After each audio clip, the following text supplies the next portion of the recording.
ഇന്ന് നമുക്ക് Snickers cake എങ്ങനെയാണ് ഉണ്ടാക്കാൻ നോക്കാം. വീഡിയോയിലിട്ട് പോകുന്നതിന് മുമ്പ് ചാനൽ സബ്സ്ക്രൈബ് ചെയ്യാത്തവരുണ്ടെങ്കിൽ ഒന്ന് സബ്സ്ക്രൈബ് ചെയ്യുക. നോട്ടിഫിക്കേഷന് വേണ്ടിയിട്ട് ആ ബെല്ലൈക്കൺ കൂടി ഒന്ന് ക്ലിക്ക് ചെയ്യുക.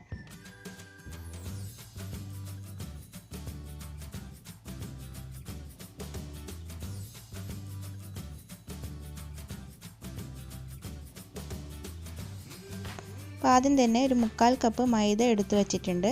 ഇതിൽ നിന്നും ഒരു 3 ടേബിൾ സ്പൂൺ എടുത്ത് മാറ്റാം.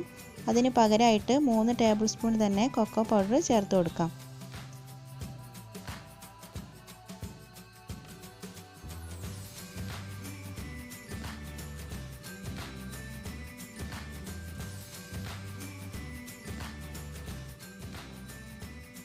ഇനി ഇതിലേക്ക് ഒരു 1/4 ടീസ്പൂൺ ബേക്കിംഗ് പൗഡറും 1/4 ടീസ്പൂൺ ബേക്കിംഗ് സോഡയും ഇട്ട് കൊടുക്കാം. ഇനി ഇതൊന്ന് മിക്സ് ചെയ്ത് ഒരു തവണ അരിച്ചെടുക്കാം. ഇനി ഒരു 3 മുട്ടയുടെ എഗ് യോക്കും വൈറ്റും സെപ്പറേറ്റ് ചെയ്ത് വെച്ചിട്ടുണ്ട്. ആദ്യം ഈ യോക്കിലേക്ക് 1/4 ടീസ്പൂൺ വാനില എസൻസ് ചേർത്ത് ഒന്ന് മിക്സ് ചെയ്ത് വെക്കാം. ഇനി അതിലേക്ക് ഒരു 1/2 കപ്പിൽ നിന്നും 1 ടേബിൾ സ്പൂൺ കുറവ് പഞ്ചസാര എടുത്തിട്ടുണ്ട്. അതിൻ്റെ പകുതി ഇതിലേക്ക് ചേർത്ത് ഒന്ന് ബീറ്റ് ചെയ്ത് വെക്കാം. അതിനുശേഷം ഒരു 50 ഗ്രാം ബട്ടർ മെൽറ്റാക്കിയത് ഇതിലേക്ക് ചേർത്ത് കൊടുക്കാം. ബട്ടറിന് പകരം 1/4 കപ്പ് ഓയിൽ ചേർത്താലും മതി. ഇത് മിക്സ് ചെയ്ത ശേഷം നേരത്തെ അരിച്ച് വെച്ചിരിക്കുന്ന ഡ്രൈ ഇൻഗ്രീഡിയൻസും കൂടി ചേർത്ത് ഒന്ന് മിക്സ് ചെയ്ത് വെക്കാം. അതിനോടൊപ്പം തന്നെ 1/4 കപ്പ് പാലും കുറേശ്ശായി ചേർത്ത് കൊടുക്കുന്നുണ്ട്.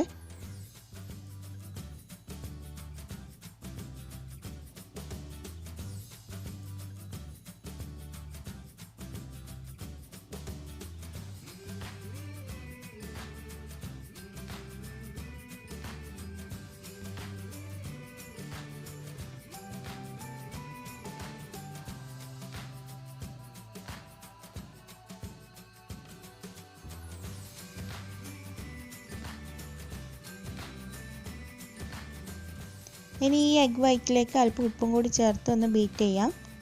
അല്പം ഒന്ന് ബീറ്റായ ശേഷം ബാക്കിയുള്ള പഞ്ചസാരയും കൂടി ചേർത്ത് നന്നായി ബീറ്റ് ചെയ്തെടുക്കാം.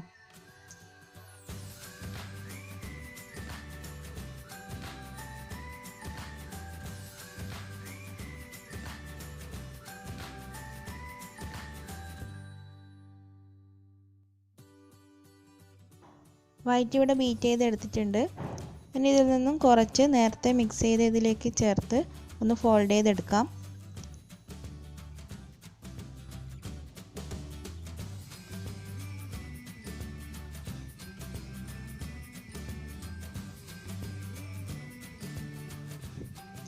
അതിനുശേഷം അല്പം കൂടി വൈറ്റ് ഇതിലേക്ക് ചേർത്ത് കൊടുത്ത് ഒന്നുകൂടി മിക്സ് ചെയ്ത് വെക്കാം. ഇനി ഇത് എല്ലാം കൂടി വൈറ്റിലേക്ക് ചേർത്ത് എല്ലാം ഒന്ന് ഫോൾഡ് ചെയ്തെടുക്കുക.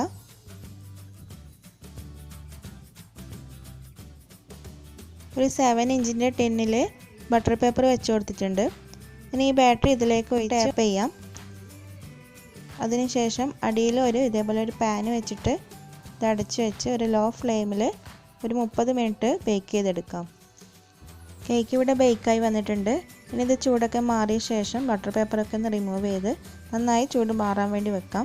അതിനുശേഷം 3 ലെയറായിട്ട് കട്ട് ചെയ്ത് വെച്ചിട്ടുണ്ട്. ഇനി ഒരു കാരമൽ സോസ് തയ്യാറാക്കണം. അതിന് വേണ്ടിയിട്ട് ഒരു 1/4 കപ്പ് പഞ്ചസാര ഒരു പാനിലേക്ക് ഇട്ട് കൊടുക്കാം. ലോ ഫ്ലെയിമിൽ വെച്ചിട്ട് വേണം ഇത് കാരമൽ ചെയ്തെടുക്കാൻ വേണ്ടി. സൈഡിൽ നിന്നൊക്കെ ഇതേപോലെ ഒന്ന് കാരമലായി വരുമ്പോൾ സ്പൂൺ വെച്ച് ഇളക്കി കൊടുത്താൽ മതി. ഇതിപ്പോൾ കാരമലായി വന്നിട്ടുണ്ട്. ഇനി ഇതിലേക്ക് 2 ടേബിൾ സ്പൂൺ റൂം ടെമ്പറേച്ചറിലുള്ള ബട്ടർ ചേർത്ത് കൊടുക്കാം. ഇനി ഇതൊന്ന് മിക്സ് ചെയ്തെടുക്കാം. ഈ ബട്ടറൊക്കെ ഇതിൽ മിക്സായ ശേഷം 1/4 കപ്പ് വിപ്പിംഗ് ക്രീം ചേർത്ത് കൊടുക്കാം.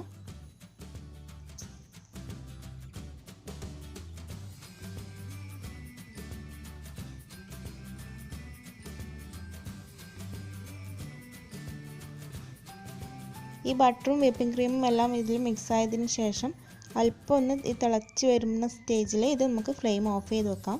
ഇതിപ്പോൾ അല്പം ലൂസായിട്ടാണ് ഉള്ളത്. ഇത് ചൂടാറുമ്പോൾ അല്പം തിക്കാവും. ഇനി ഒരു ചോക്ലേറ്റ് ഗനാഷ് തയ്യാറാക്കണം. അതിന് വേണ്ടിയിട്ട് ഒരു 1/2 കപ്പ് ഡാർക്ക് ചോക്ലേറ്റ് എടുത്തിട്ടുണ്ട്. അതിലേക്ക് ഒരു 1/2 കപ്പ് വിപ്പിംഗ് ക്രീം ചൂടാക്കി ഇതൊന്ന് മെൽറ്റാക്കി എടുക്കാം. ഇത് മെൽറ്റാക്കിയ ശേഷം ഒന്ന് അരിച്ച് വെച്ചിട്ടുണ്ട്. ഒന്ന് ചൂടാറാൻ വേണ്ടി മാറ്റി വെക്കാം. ഇനി 1 കപ്പ് വിപ്പിംഗ് ക്രീം എടുത്തിട്ടുണ്ട്. ഇതിലേക്ക് അല്പം ഗനാഷ് ഒഴിച്ച് കൊടുക്കാം. അതേപോലെ ആവശ്യത്തിന് പഞ്ചസാര പൊടിച്ചതും ചേർത്ത് ഇതൊന്ന് ബീറ്റ് ചെയ്തെടുക്കാം. ക്രീം ബീറ്റ് ചെയ്യുന്ന വീഡിയോ ഞാൻ ഓൾറെഡി അപ്ലോഡ് ചെയ്തിട്ടുണ്ട്. അത് കാണാത്തവരുണ്ടെങ്കിൽ അതൊന്ന് കണ്ടു നോക്കുക.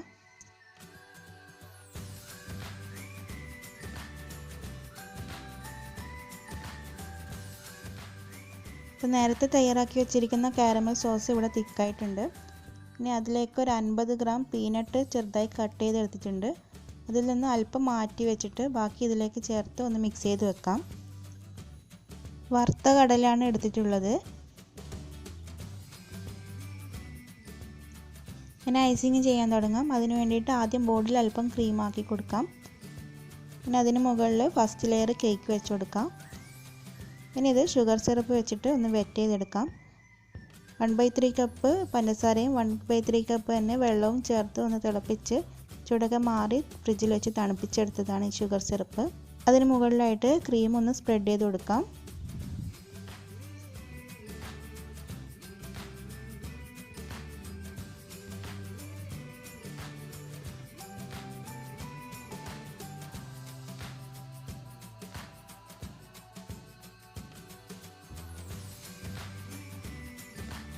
ഇനി ഇതിൻ്റെ സൈഡിൽ ഇതേപോലെ ഒന്ന് ക്രീം ആക്കി കൊടുക്കാം.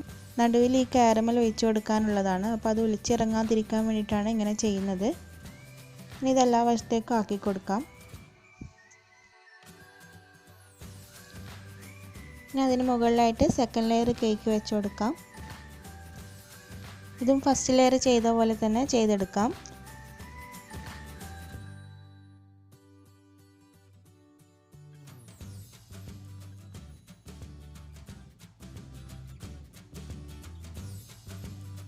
ഇനി ലാസ്റ്റ് ലെയർ കേക്ക് വെച്ച് കൊടുക്കാം. കേക്കിൻ്റെ ഏറ്റവും അടിഭാഗമാണ് മുകളിലായിട്ട് വെക്കുന്നത്. അപ്പോൾ കേക്ക് നല്ല ഫിനിഷിങ് കിട്ടും. ഇത് ഒന്ന് വെറ്റ് ചെയ്ത ശേഷം ക്രീം വെച്ച് എല്ലാ ഭാഗത്തേക്കും ഒന്ന് കവർ ചെയ്തെടുക്കാം.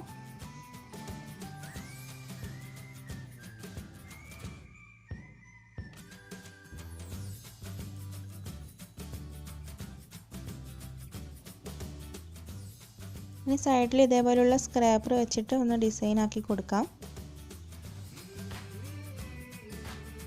കേക്ക് ഇവിടെ ഐസിങ് ചെയ്തെടുത്തിട്ടുണ്ട്. ഇനി ഇതൊരു അരമണിക്കൂർ ഫ്രീസറിൽ വെച്ചെടുക്കാം. അതിനുശേഷം അതിന് മുകളിൽ നേരത്തെ തയ്യാറാക്കി വെച്ചിരിക്കുന്ന ഗനാഷ് ഒഴിച്ച് കൊടുക്കാം. എന്നിട്ടൊന്ന് മെല്ലെ ഒന്ന് സ്പ്രെഡ് ചെയ്ത് കൊടുക്കാം. ഞാൻ മുഴുവനായിട്ട് ഇത് ഒഴിച്ച് കൊടുക്കുന്നില്ല. സൈഡിൽ ഇതേപോലെ ഒന്ന് ഡ്രിപ്പ് ചെയ്ത പോലെയാണ് ആക്കി കൊടുക്കുന്നത്.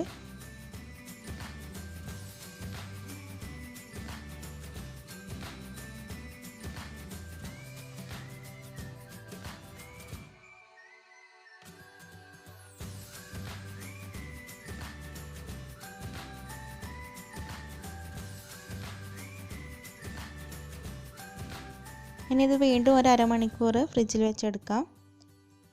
അതിനുശേഷം അതിന് മുകളിലായിട്ട് ബാക്കിയുള്ള ക്രീം വെച്ചിട്ട് ഇതേപോലെ ഫ്ലേവർ ആക്കി കൊടുക്കുന്നുണ്ട്. ഇത് 100ൻ്റെ N1 നോസിലാണ് ഇതിനെടുത്തിട്ടുള്ളത്.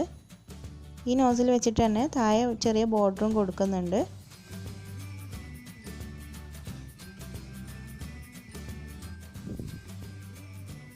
ഇനി മുകളിൽ നേരത്തെ മാറ്റി വെച്ചിരിക്കുന്ന പീനട്ട് ഇട്ട് കൊടുക്കാം. ഡെക്കറേഷൻസ് ഒക്കെ നിങ്ങളുടെ താല്പര്യം പോലെ ചെയ്യാവുന്നതാണ്. ഇതെൻ്റെ അനിയത്തിയുടെ വെഡിങ് ആനിവേഴ്സറിക്ക് ഉണ്ടാക്കിയ കേക്കാണ്. ഈ ഒരു കേക്കിൻ്റെ വെയിറ്റ് ബോർഡിൻ്റെ വെയിറ്റ് കൂടാതെ 1 കിലോയും 80 ഗ്രാമും വരുന്നുണ്ട്. പിന്നെ ഇത് നന്നായി തണുപ്പിച്ച ശേഷം കട്ട് ചെയ്ത് കഴിക്കാം. അപ്പോൾ വീഡിയോ നിങ്ങൾക്ക് ഇഷ്ടമായിട്ടുണ്ടെങ്കിൽ ലൈക്ക് ചെയ്യുക, ഷെയർ ചെയ്യുക. ഇതുവരെ ചാനൽ സബ്സ്ക്രൈബ് ചെയ്യാത്തവരുണ്ടെങ്കിൽ ഒന്ന് സബ്സ്ക്രൈബ് ചെയ്യുക. അപ്പോൾ പുതിയ വീഡിയോയുമായി വീണ്ടും കാണാം. Thanks for watching.